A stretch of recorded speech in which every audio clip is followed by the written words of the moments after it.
और अगर यहाँ पर कथा हुई है सबसे पहले तो हम लोगों के हाथ से हुई है। और हमारे बरगदिया बाबा का बड़ा परम सौभाग्य है और नीसू बिटिया का और हमारे भैया जी का बड़ा परम सौभाग्य है। ये कथा बहुत पहले होने को थी और कभी गर्मी कभी सर्दी है तो खुदा के नजारे हैं और प्यासे वो भी रह जाते हैं जो दरिया के किनारे। प्रकृति ने कुछ खेल ऐसा खेला जो तमन्ना या आरज़ू थी वो सिमट गई और समय आगे बढ़ गया। लेकिन आया जब आया है और वो समय की आरज़ू थी आज पूरी हुई। और परम सौभाग्य तो हमारा है कि जो बड़ा बहुत दिन पहले से आने को थे आ नहीं पाया। हमने कहा कि नीसू लड़ेगी हमसे फोन से कि आए नहीं गुरुजी, चलो जरूर जाएंगे। आज बड़ा पूरा दिन भागते दौड़ में रहे और चलो ज्यादा न कह करके हम अब आज 2 भजन की भाई हमारे प्रधान भैया जी का विशेष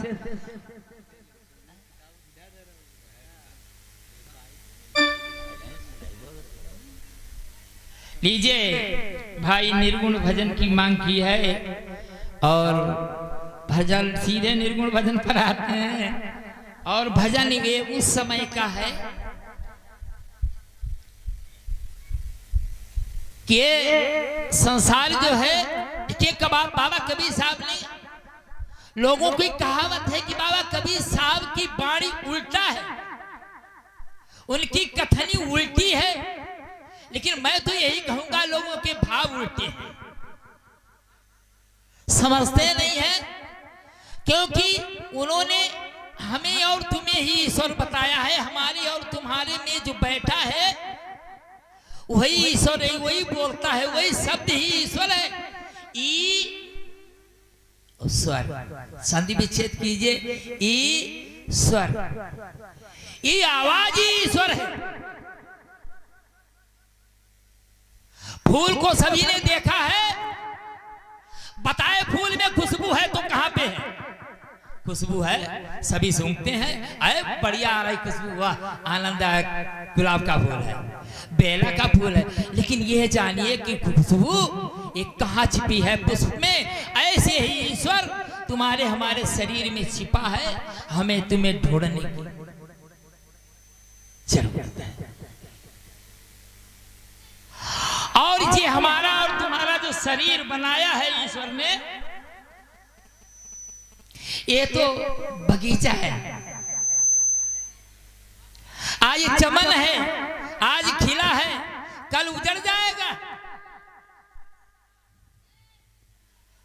बढ़िया बढ़िया फूल लगे हैं और बाबा साहब ने इसी पे एक शब्द लिखा है,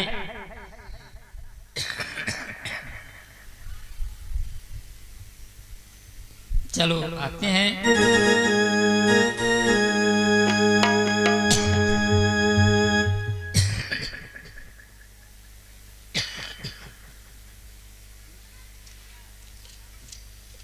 प्रेम से बोले गुरुदेव भगवान की। देखो तेल नहीं, तेल की धार को देखो। भजन मैंने तो यही सार वक्त कहा, कथावाचक को नहीं देखो। कथावाचक के मुख से जो बाणी निकले उस बाणी को परखो समझो, जिससे तुम्हारे भाव बनेंगे। और ये कथा नहीं, ये कथा की परिभाषा तो बड़ी ऊंची है। अरे ये तो वो सागर है, अमृतमयी श्रीमद् भागवत रूपी कथा, ये वो सागर है। इस सारी सागर में जो स्नान सुंदर भाव से करेगा और उसका जीवन धन्य हो जाएगा। और देते हैं